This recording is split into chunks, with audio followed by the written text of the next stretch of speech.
Pag real talk ng isang sports analyst, dito nga sa kasalukuyang Gilas Pilipinas head coach, 2 araw bago maganap, etong una sa natitirang 3 chin-up games ng Team Pilipinas. Yan ay matapos mong i-like ang video na ito, mag-subscribe sa ating channel at pakidamay na rin ang ating opisyal na Facebook page.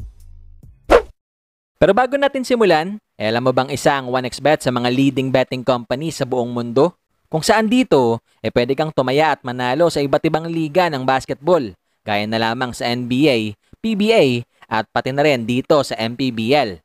Kaya naman i-click lamang etong link na nasa comment section ng ating video at gamitan ang promo code na BGS2 upang makasali at makakuha ng up to 7,000 pesos bonus sa iyong first deposit. Wala na ngang 2 linggo mga bulero bago maganap etong nalalapit na malalaking laban ng bansa. Hanggang ngayon malaking problema pa rin para sa marami kung makapaglalaro ba talaga sa World Cup etong si Kabayan. Especially na sa kabilangan ng pagiging present ni Soto dito sa naganap na ensayo ng Pilipinas 5 days ago. Sinabi mismo ni Reyes sa isang panayam na di naman daw nagawa ni Kai na makasali sa kanilang puspusang ensayo. So nakasali si Kai Soto pero for now, a slight light shooting lang siya and some 5-on-0 work, hindi pa siya nakakapag-full contact practice. Yun ang hinihintay natin, yung clearance ng doktor kung makakasama na siya sa talagang pakmakan na exam.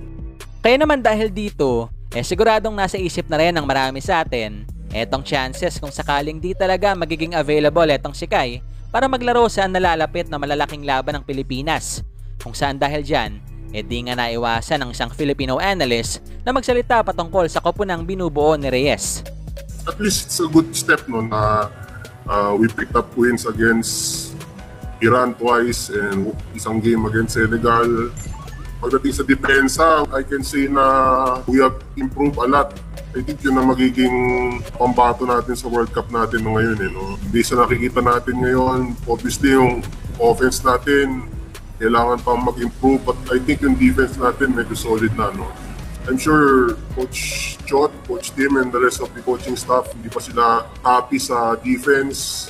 I think mag-improve pa yun. But so far para sa akin, solid na yung defense natin sa all positions. No? But obviously, for us to win, we also need some offense. And I think yung pagdating ni Jordan Clarkson would be a big addition.